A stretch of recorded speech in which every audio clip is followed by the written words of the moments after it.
We are in a race. The race is against time. We have to build cities. We need them, but we have to make them in a different way. We need a wave of innovation, not only for our way of life, but also for the planet.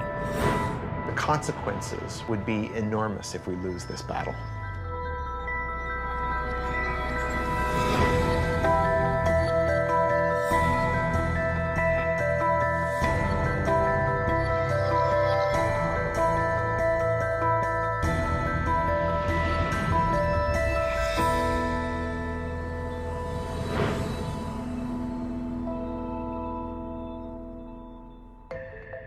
I'm Thomas Getz, executive editor at Wired magazine.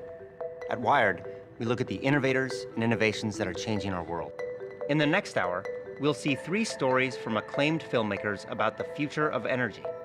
We'll explore cutting-edge innovations in how we drive, how we live, and in our first story, how we fuel our cars. They are all ideas that promise to shape the path to the world of 2050.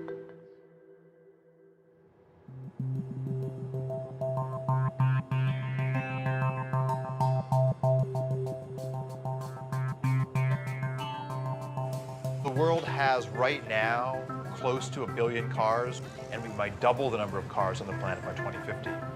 So if we double the number of vehicles, we really increase the amount of fuel they consume, and that's going to have a big footprint in terms of our demand for resources to move all those vehicles around. We're pulling up carbon that's been stored underground and burning it in our automobiles and putting all that carbon dioxide into the atmosphere. If we don't reduce that, we could have changes in the climate that we could never recover from. There's a number of forecasts for what type of transportation economy we could move into. One vision is that we will use more and more liquid fuels. Another one is we'll use more and more electricity. And right now, more of the industrial activity is focused around liquid biofuels. The thing about a fuel is it's really unparalleled on a weight basis how much energy is in a gallon of fuel. And even if batteries develop as some of the advocates hope they develop, we're not going to see batteries running large trucks, and we're certainly not going to see an electrified air fleet. We're going to need transportation fuels for those that will directly replace the petroleum-based fuels that we're using today. This has kicked off people looking at a whole range of other alternatives to petroleum in your tank.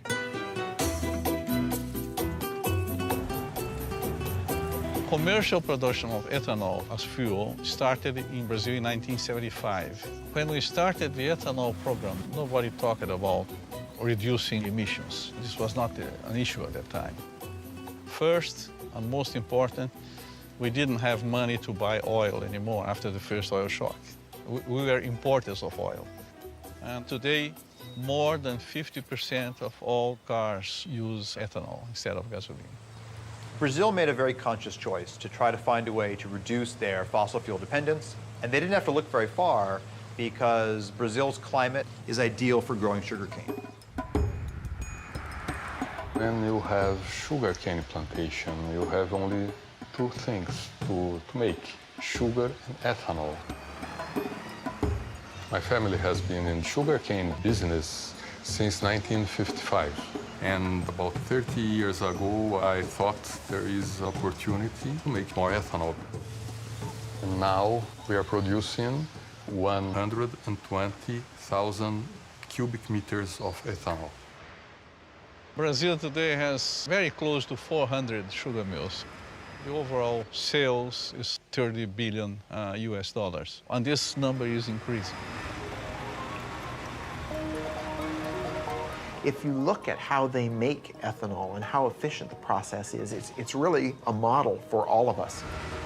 They grind the plant up, extract the sugar from the cane. The sugar goes into these large fermentation tanks, which combines sugars together with yeast that naturally produces ethanol.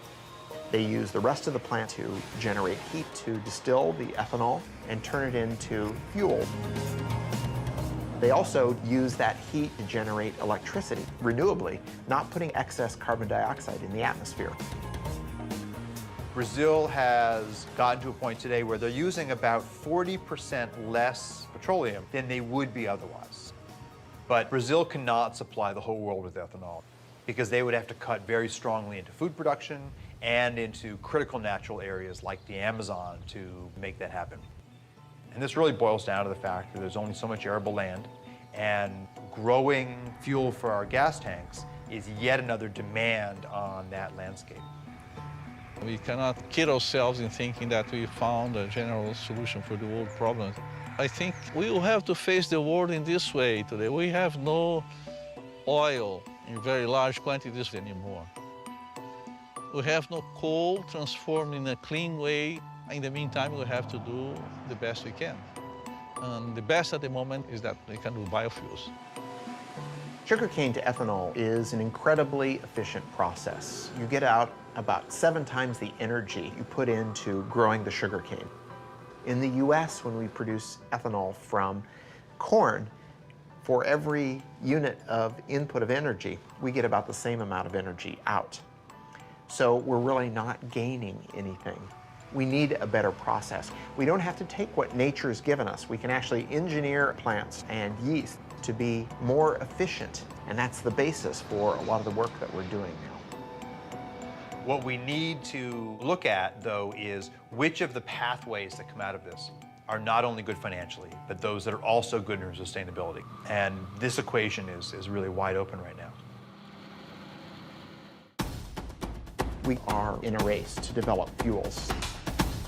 The race isn't with other countries, the race is against time.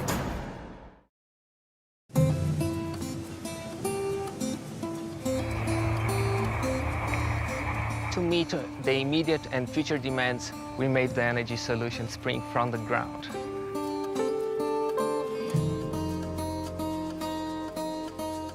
Brazil is the most efficient ethanol-producing country in the world. Sugarcane alcohol from Brazil can reduce the total carbon footprint by up to 70% compared with the gasoline.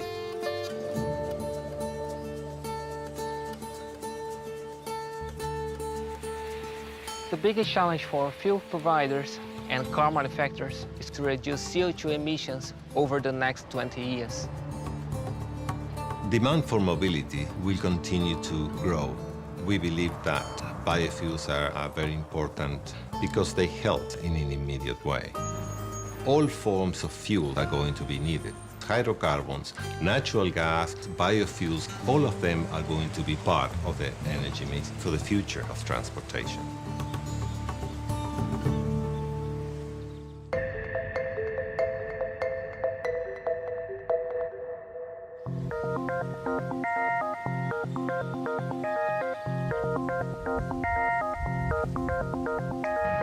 Brazil has been very successful at taking a resource they had and finding the process to make that into ethanol. And people call those first-generation biofuels.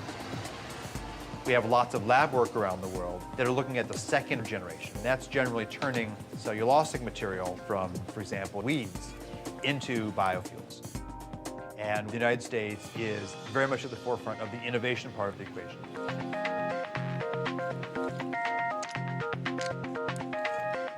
For centuries, we have been using yeast to consume glucose and produce wine and beer. We're trying to do something very similar, only we're engineering the yeast to consume that glucose and turn it into a fuel or a drug or chemical. We call this synthetic biology. And when I started in this area, many of my colleagues said, "Oh, Jay, this is great work, but where's the application? What are you going to do with these tools? Who cares?" Malaria is an enormous problem. In any one year, 1 million or so people die of the disease, and most of them are children under the age of 5. So we thought this was a great opportunity to engineer yeast to produce an anti-malarial drug called artemisinin. This drug is derived from plants right now, but it's too expensive for people in the developing world. So my laboratory engineered yeast to produce small quantities of artemisinin. Now that process is being scaled up and we'll have this drug on the market shortly, but at a substantially reduced cost. It turns out that anti-malarial drug is a hydrocarbon, and it's very similar in many ways to diesel fuel. We thought, gosh, we could turn our attention now to fuels. We could make a few changes in that microbe to turn it into a fuel-producing microbe. If we imagine that glucose is going to be our new petroleum, we need a source for that glucose. And so the crops that we're looking at are crops like switchgrass. This is a native grass. It grows without a lot of water and on marginal lands, but we could turn into energy farms. The challenge, though, is that unlike sugarcane, it's very difficult to get the sugar out of that biomass. So we use what we call a pretreatment process to extract the glucose from the plant, and then we feed that glucose to a yeast that we've engineered to produce hydrocarbons. And that yeast takes in the sugar, and it changes its composition and gives us this high-energy molecule. They float to the top, you skim them off, you put them in your tank.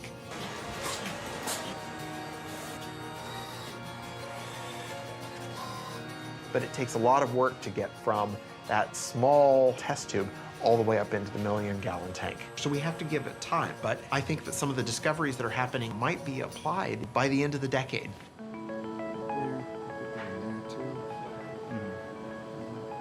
In terms of a sustainable equation for the planet, the role of biofuels is quite tricky. There are a variety of crops that do not compete directly with food, and finding ways to utilize those types of crops first, that's very attractive. So solving the science is part of the story, but then evaluating all of these new fuels in terms of the land use impacts that they could have, that is an even harder story than doing the good science.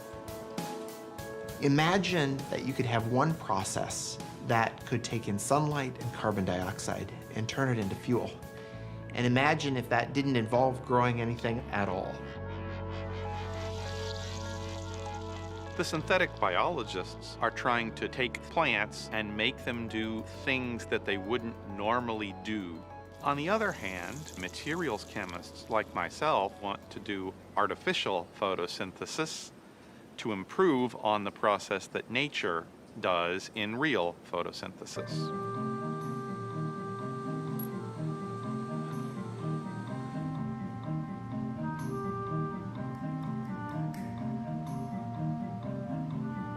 We should follow the blueprint of plants converting sunlight into fuel, but take the approach that it could be much simpler.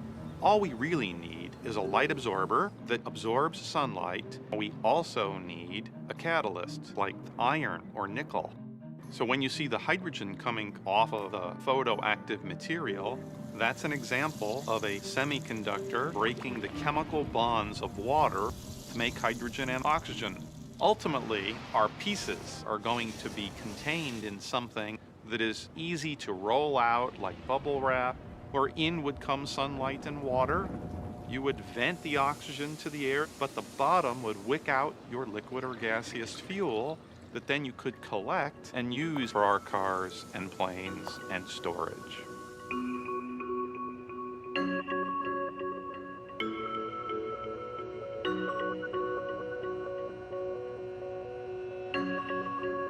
Our goal is within 2 years to have the first artificial photosynthesis solar fuels generator that we can hold in our hands, and then get to scale beyond that time.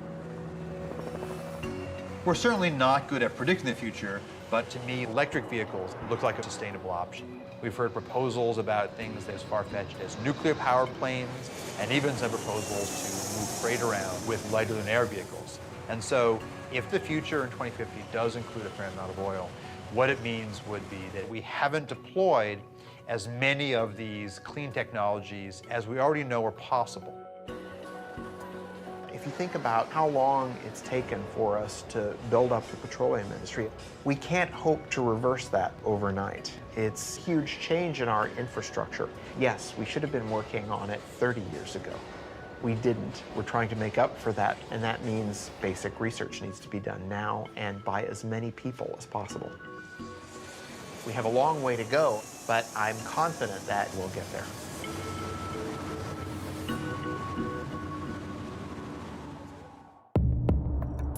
In the future, 3D maps are going to help people get places more efficiently.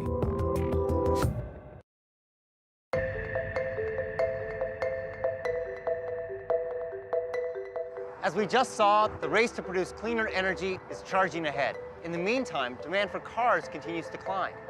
By 2050, it's predicted there'll be 2 billion cars on the planet, and fuel consumption will have tripled. To keep pace, we'll have to radically change the way we drive. Here's our next story, Driven by Design.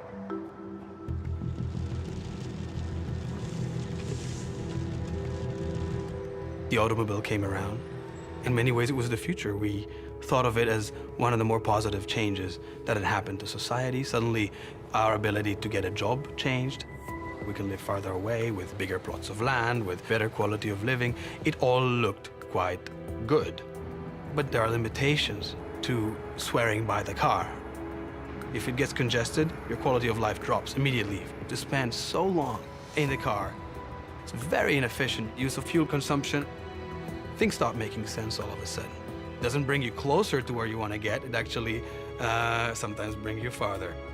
The average American spends nearly 300 hours a year in their car, 38 of them stuck in traffic. Annually, congestion consumes over $1 billion in gasoline in the United States alone. The inefficiency caused by traffic, both financial and personal, is enormous. Dirk Sheehan and Carmen White's story is not that unusual today. Dirk works an hour and a half away in Warrenville, Illinois. Generally, he wouldn't leave work until 6 or 6:30, and I would say a usual time for him to get home is around 8. Not bad? Usually when I wake up, I'm the only one up. Sometimes the kids wake up with my routine. More often than not, I don't see them in the morning. I think about my commute when I wake up. I check the traffic report, see if there's any delays. The worst case scenario, it takes me 2 hours to get to work. We are already so limited in the amount of time he can spend with the kids. And our expenses are crazy high. We are spending $400 a month on gas. It takes away from our food budget, and we never paid for gas like that before, ever. There's technology that would allow me to spend less time in the car, spend less money on gas, and spend more time at home. I'd be all for that. The cost of traffic is people's time, it's fuel wasted, it's an emotional toll, it's a frustration. Utilizing the roads more intelligently is a much more efficient approach to the inability to have supply keep up with traffic demand. If you took a satellite picture of the highway, you can see that there's actually a lot of open space. And if we had the technology for cars to drive more closely but safely, then you could increase the utilization of the road network. What this means is that to be more efficient, to use less fuel, we need to see the road differently. We need cars that can navigate through the urban landscape in a radically different way.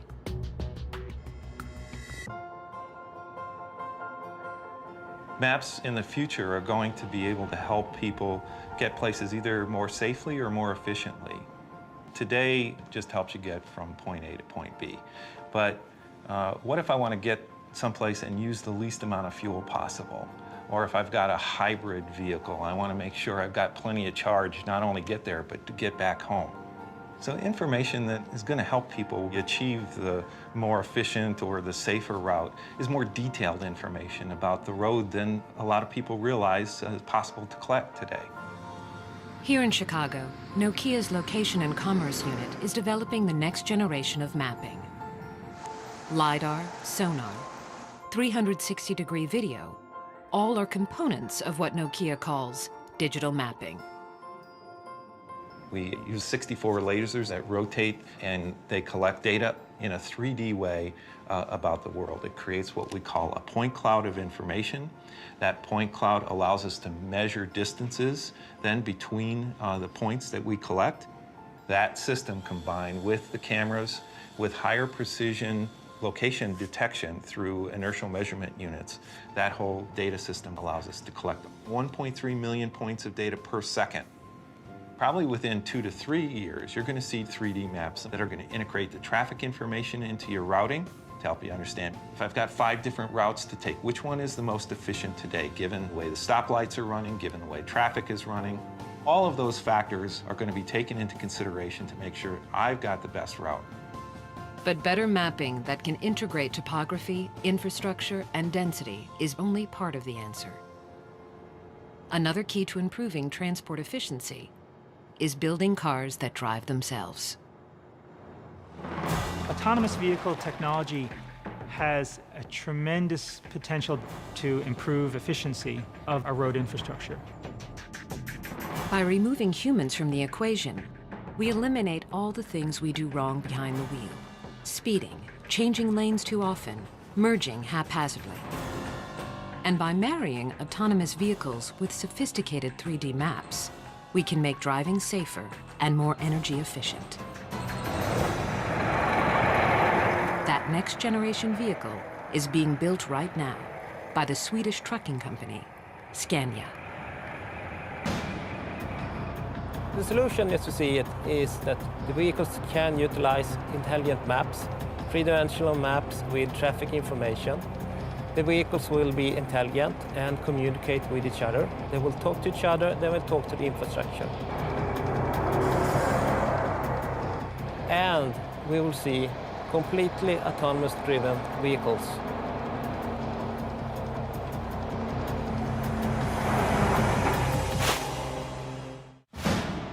The goal was to have multiple robots and see if they could go 60 miles fully autonomously.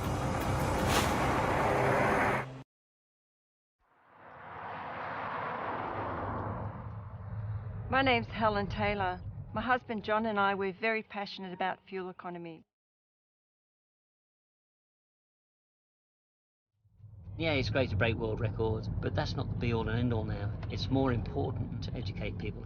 Together we're showing drivers around the world simple techniques to improve their fuel efficiency. We run these education programs, get people on the road with us, and we finally tweak their driving techniques. Things like just checking your tyre pressures before you even get into your car. For every 1 PSI your tyres are underinflated, you're wasting 3% of your fuel efficiency. And the difference between 65 and 75 miles per hour, there's a saving of 23%. When you talk to the general public, they're very surprised that an energy company like Shell is trying to educate people how to save money, how to reduce CO2 emissions. And here we have Shell sending us around the world to do that. You always hope when you're on this planet that you can make a real difference in people's lives. When you get emails from people saying, I've saved this amount of money this year, now I can put food on the table, then you know you are really making a difference.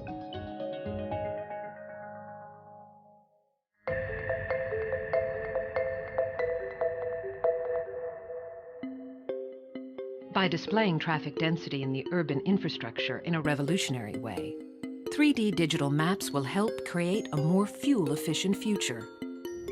But these technologies are limited by the drivers who sit behind the wheel. Some believe that for cars and trucks to be truly energy efficient, they will need to drive themselves. The technology is coming into play through sensors and capabilities for cars to drive autonomously. In 2007, the United States Department of Defense held a competition to see if a completely autonomous self-driving vehicle was possible. DARPA stands for the Defense Advanced Research Projects Agency. They held a competition to develop self-driving robots that could drive themselves in traffic. The goal was to have multiple robots, turn them loose on a course, and see if they could go 60 miles in 6 hours fully autonomously. Driving may be one of the most complex things we do every day. Drivers make dozens of decisions at any given moment. One study found that drivers were exposed to over 1,300 items of information per minute. We make so many decisions when we're driving without even thinking about it. So in creating our vehicle, a great component of the enterprise was developing software to handle lots of sensors, feeding lots of data, and generating a bunch of potential paths that the vehicle might follow. And even though the robot doesn't have the ability to predict the future, by using this fast random path generation, the robot could anticipate a potential accident and choose a path to avoid it, because it's always thinking about what things could the car do next. No one expects millions of cars driving themselves anytime soon. But there is a place where self-navigating technologies are being optimized to create the vehicle of the future. We are on the Scania test track outside Stockholm, where we have basically, it looks like a highway, but it's a separate test track where we conduct our own experiments. Scania, the Swedish trucking company, has recently begun testing its next generation of long-haul truck. Utilizing radar, sonar, and intelligent mapping, they've been able to drastically reduce fuel consumption. We have this example with platooning, where we make use of the reduction in air resistance or air drag that you get from driving close to each other with heavy-duty vehicles. And in order to control this, you need to know where the other vehicles are, where their position, their velocity, their actions in the near future. And to be very close to the vehicle ahead of you requires that you have very accurate control. If you look at robotics broadly, there's a wonderful set of research on people looking at schooling of fish and trying to develop the ability for robots to work together like that. So there are wonderful examples from nature of how cooperation can lead to more efficient resource utilization. You can see it when people are competing in Tour de France. They platoon to reduce air drag. They are not bicycling behind each other that close because it's fun or because they are racing. It is because they are reducing air drag, sitting behind the man who is leading. A truck traveling 55 miles per hour expends half its energy just to move the air around it. At 65 miles per hour, that number jumps to almost 2/3. Even if platooning can reduce the energy used by 10%, the savings would be substantial. If a vehicle in front of another vehicle wants to brake, it immediately sends out the brake message to the other vehicles. So they actually brake at the same time. The way we do this is we have an automated system. So now, for instance, if I take my feet off the acceleration pedal and turn the system on, the velocity is automatically governed by getting information from the vehicle ahead through its wireless system. We want these vehicles to maintain a short relative distance. So through this system, we can reduce the fuel consumption by utilizing the air drag reduction by 10%. And 10% would mean you will be able to save approximately 8,000 euros per single heavy-duty vehicle per year.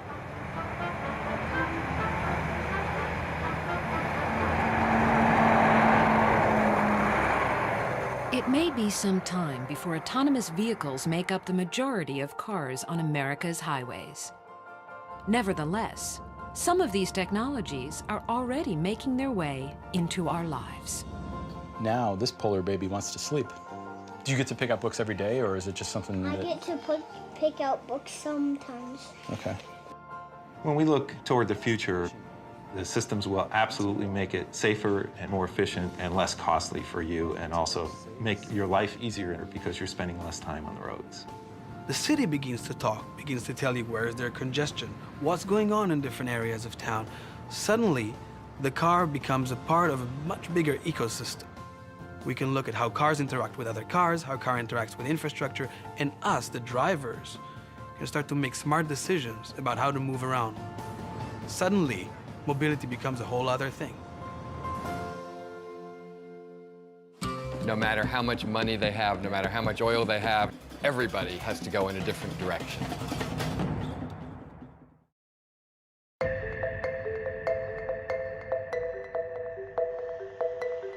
We've seen that changing the way we drive can improve transportation efficiencies. But what if we change the way we build and live in our cities? That's the subject of our next story, Searching for Utopia. We'll travel to the United Arab Emirates and discover a city rising out of the desert. Let's take a look. From the beginning, we've dreamed of utopia, a place where we could live in harmony with each other and in balance with nature. Many have imagined it, tried to design it, but the dream always slipped away.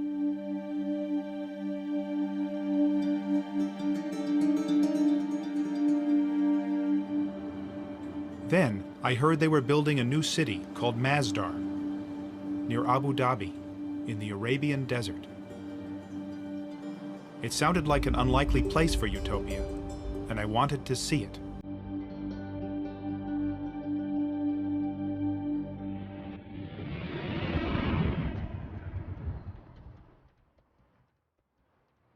The last half century has been a pretty bad time for the making of cities, mostly.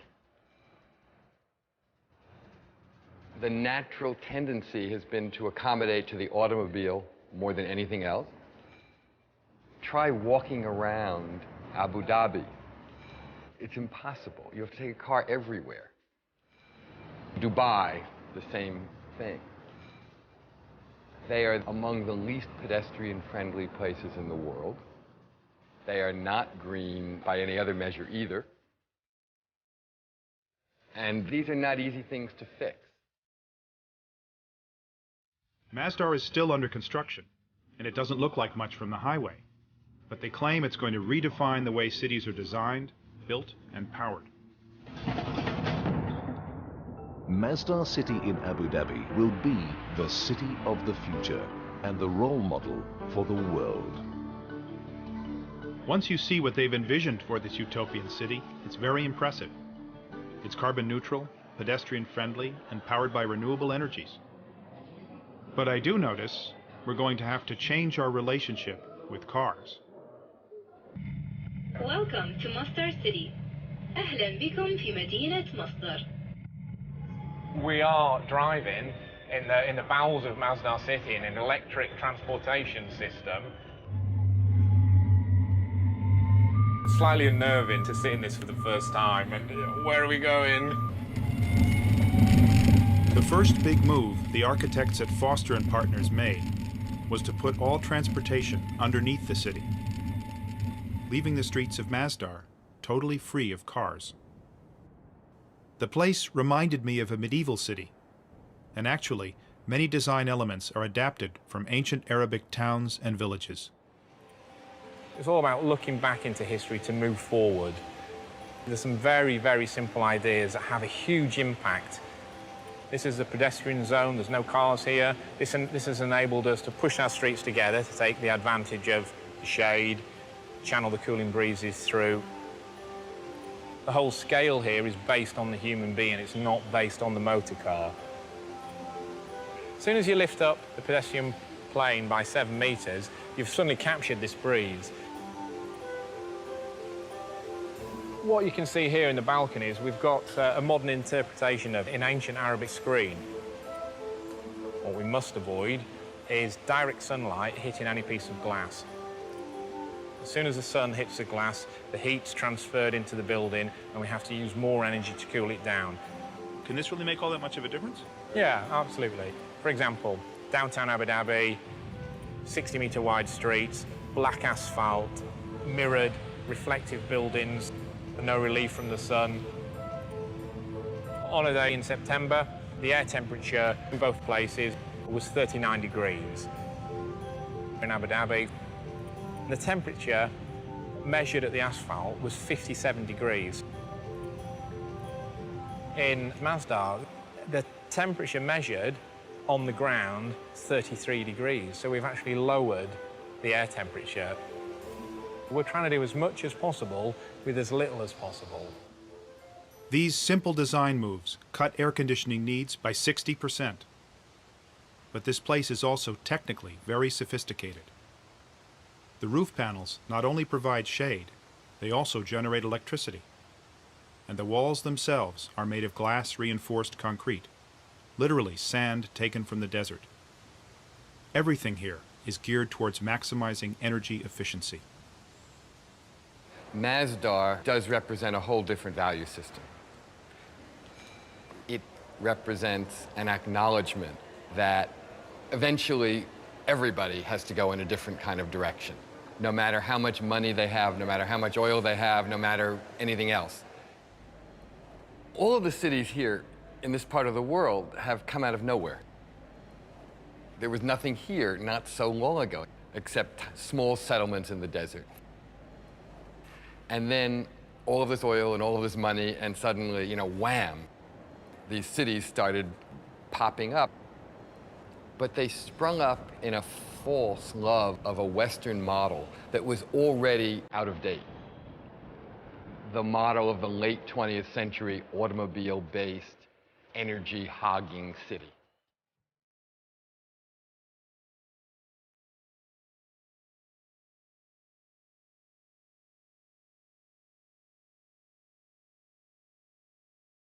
For most of the world, energy is very expensive.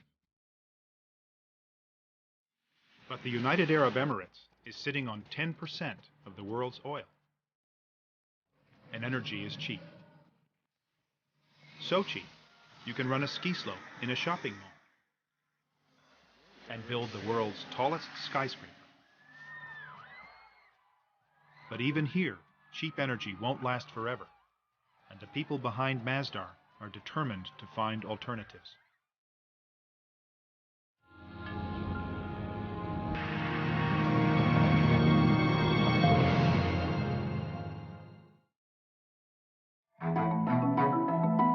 One of the most crucial aspects of our energy modelling and scenario quantification is how much energy in total is the world going to use in 2050.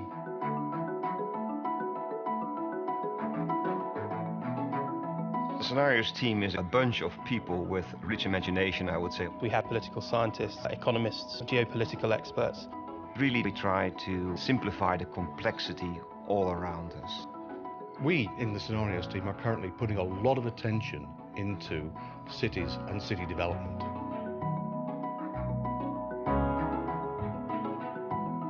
A lot of mega cities are going to be built in the coming decades. We're talking about the equivalent of a new city of 1 million people every week.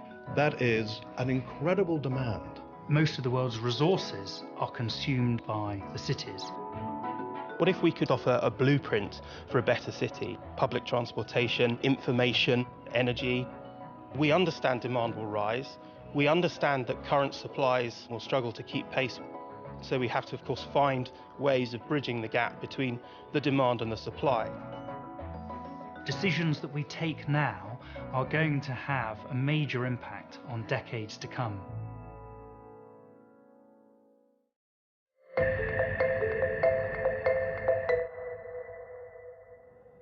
There's enough oil under these sands to last 150 years.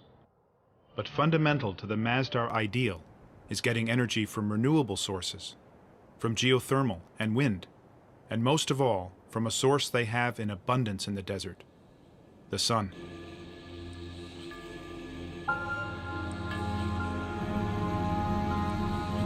This field of solar panels makes more than enough electricity to run Masdar, and the excess power is sent to the Abu Dhabi grid.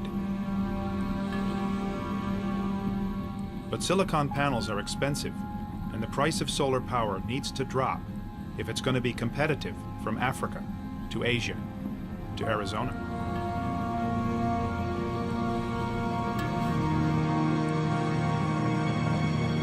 In the future, Masdar hopes to get energy from this prototype called the solar beam down.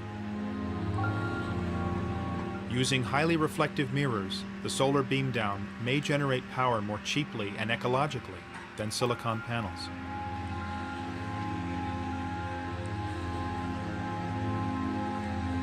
The mirrors bounce the sun's rays up to the tower and then down to a point.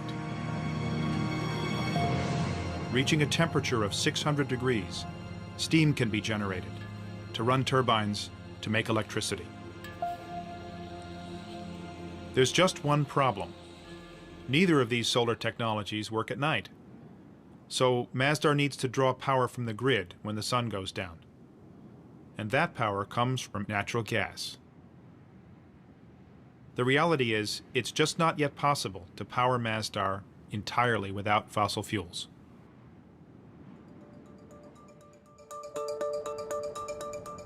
The great challenge with Masdar will be, how do you make it a place that will not be just this ideal city that no other place could actually aspire to because it doesn't seem real?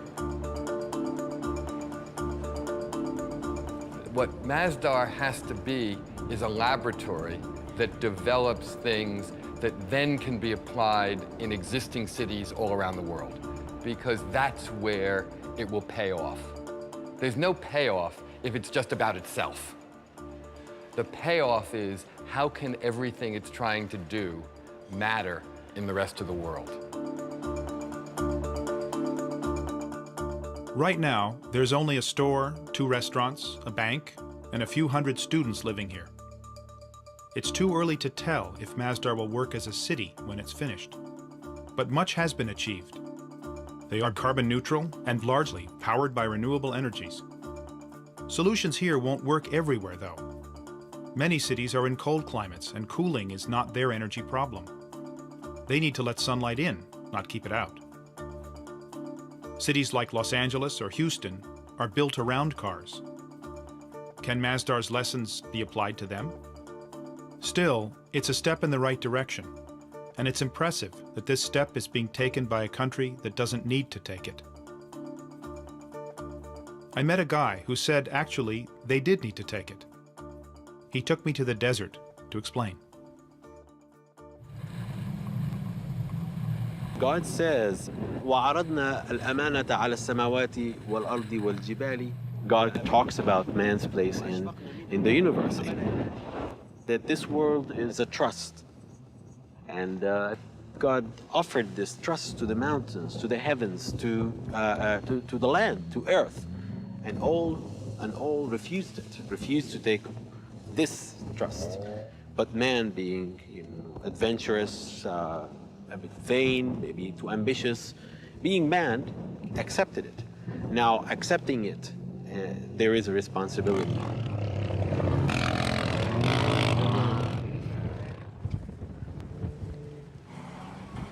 Taking responsibility isn't always easy. Utopia may be unattainable, but we must reach for it. And Masdar does give us a clue to what cities will be like in the future. They may not look quite like Masdar, but they will be shaped by the same concerns, by energy, where it comes from, and how it's used. The way we've been building cities lately is unsustainable. We can't go on building them that way.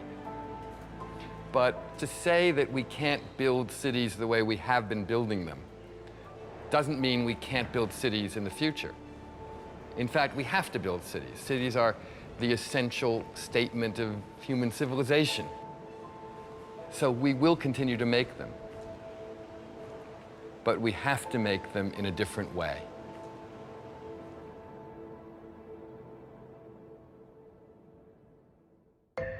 What we've seen is that the world of 2050 won't look drastically different from the world today. But the challenges of a growing population and increased energy use demand real solutions. It's innovations like those we've just seen that will be critical in charting our path to the world of 2050.